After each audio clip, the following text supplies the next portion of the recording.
के प्रत्याशी हैं और अभी और जो शेष बचे हैं, कल भी मुझे लगता है कि पार्टी में क्योंकि अगर देखिए तो यहाँ जो बचे हुए जिले है, असंध है और पानीपत ग्रामीण है, सालखा है, इन क्षेत्रों में भी यहाँ पार्टी शिविर लगाएगी।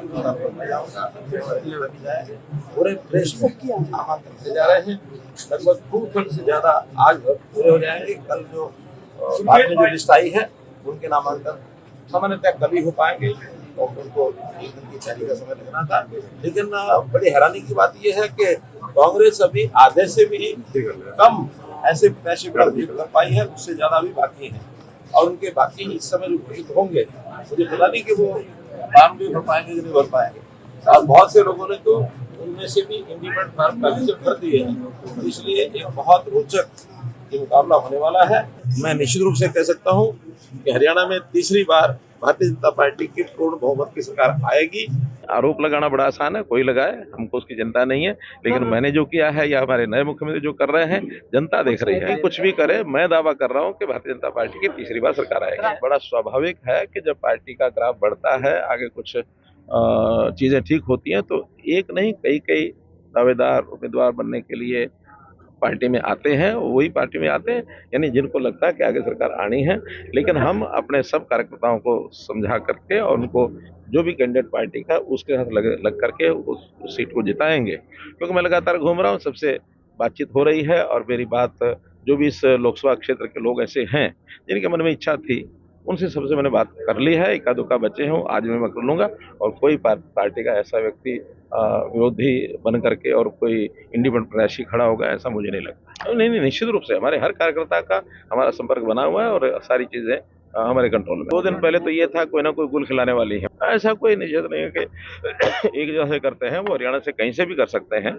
और चूंकि उनकी कई रैलियां होनी है, पहली रैली कुरुक्षेत्र में हो रही है और ये जो जीटी बेल्ट का जो 27 विधानसभा क्षेत्रों का एरिया है, यहाँ के सब लोग वहाँ आएंगे और उसके बाद लगातार बाद में भी रैलियां होंगी। वो दक्षिण में भी होगी, वो मध्य में भी होगी, वो पश्चिम में भी होगी। 3 या 4 रैलियां उनकी होने वाली हैं। उसके अलावा हमारे गृह मंत्री जी हैं, फिर हमारे राष्ट्रीय अध्यक्ष हैं, अपने डिफेंस मिनिस्टर हैं या आसपास के प्रदेशों के मुख्यमंत्री, वो भी उसमें आने वाले हैं। प्रदेश के हमारे नेता भी लगभग सभी विधानसभाओं में, यानी प्रधानमंत्री जी के कार्यक्रम तो बड़े होंगे, लेकिन उसके बाद बाकी जो हमारे नेता हैं उनका विधानसभा अनुसार बड़े बड़े कार्यक्रम। मैंने कहा पूर्ण बहुमत का मतलब क्या होता है? पूर्ण बहुमत तो 45 का होता है, लेकिन आप अच्छे बहुमत से आप क्या सोचते हैं? सर 1.25 लाख कर्मचारी हैं सर, जो रोजगार में बहुत दुखी है, हमारा नारा एक ही है कि तीसरी बार भाजपा सरकार के प्रत्याशी हैं और अभी और जो शेष बचे हैं, कल भी मुझे लगता है कि पार्टी में क्योंकि अगर देखिए तो यहाँ जो बचे हुए जिले है, असंध है और पानीपत ग्रामीण है, सालखा है, इन क्षेत्रों में भी यहाँ पार्टी शिविर लगाएगी। पूरे प्रदेश में नामांकन किए जा रहे हैं, लगभग 2/3 से ज्यादा आज पूरे हो जाएंगे। कल जो बाद में जो लिस्ट आई है उनके नामांकन सामान्यतः कल ही हो पाएंगे और उनको एक दिन की तैयारी का समय लगना था। लेकिन बड़ी हैरानी की बात यह है कि कांग्रेस अभी आधे से भी कम ऐसे प्रत्याशी कर पाई है, उससे ज्यादा भी बाकी है और उनके बाकी इस समय जो घोषित होंगे मुझे पता नहीं कि वो फॉर्म भी भर पाएंगे कि नहीं भर पाएंगे। और बहुत से लोगों ने तो उनमें से भी इंडिपेंडेंट फॉर्म पहले से भर दिए हैं, इसलिए एक बहुत रोचक ये मुकाबला होने वाला है।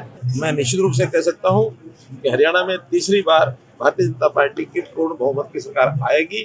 आरोप लगाना बड़ा आसान है, कोई लगाए, हमको उसकी चिंता नहीं है, लेकिन मैंने जो किया है या हमारे नए मुख्यमंत्री जो कर रहे हैं, जनता देख रही है। कुछ भी करे, मैं दावा कर रहा हूं कि भारतीय जनता पार्टी की तीसरी बार सरकार आएगी। बड़ा स्वाभाविक है कि जब पार्टी का ग्राफ बढ़ता है, आगे कुछ चीजें ठीक होती हैं, तो एक नहीं कई दावेदार उम्मीदवार बनने के लिए पार्टी में आते हैं, वही पार्टी में आते हैं, यानी जिनको लगता है कि आगे सरकार आनी है।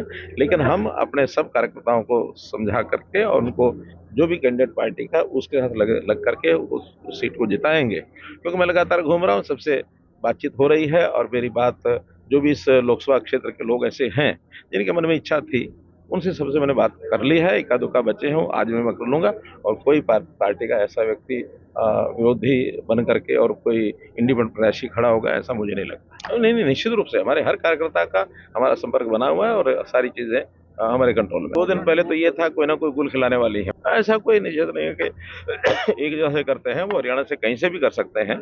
और चूंकि उनकी कई रैलियां होनी है, पहली रैली कुरुक्षेत्र में हो रही है और ये जो जीटी बेल्ट का जो 27 विधानसभा क्षेत्रों का एरिया है, यहाँ के सब लोग वहाँ आएंगे और उसके बाद लगातार बाद में भी रैलियाँ होंगी। वो दक्षिण में भी होगी, वो मध्य में भी होगी, वो पश्चिम में भी होगी। 3 या 4 रैलियाँ उनकी होने वाली हैं। उसके अलावा हमारे गृह मंत्री जी हैं, फिर हमारे राष्ट्रीय अध्यक्ष हैं, अपने डिफेंस मिनिस्टर हैं, या आसपास के प्रदेशों के मुख्यमंत्री, वो भी उसमें आने वाले हैं। प्रदेश के हमारे नेता भी लगभग सभी विधानसभाओं में, यानी प्रधानमंत्री जी के कार्यक्रम तो बड़े होंगे, लेकिन उसके बाद बाकी जो हमारे नेता हैं उनका विधानसभा अनुसार बड़े बड़े कार्यक्रम। मैंने कहा बहुमत, पूर्ण बहुमत का मतलब क्या होता है? पूर्ण बहुमत तो 45 का होता है, लेकिन आप अच्छे बहुमत से आप क्या सोचते हैं कितनी सीट आएंगी सर? सर 1.25 लाख कर्मचारी हैं सर, जो रोजगार में बहुत दुखी है, नारा एक ही नहीं चल रहा। हमारा नारा एक ही है कि तीसरी बार भाजपा सरकार।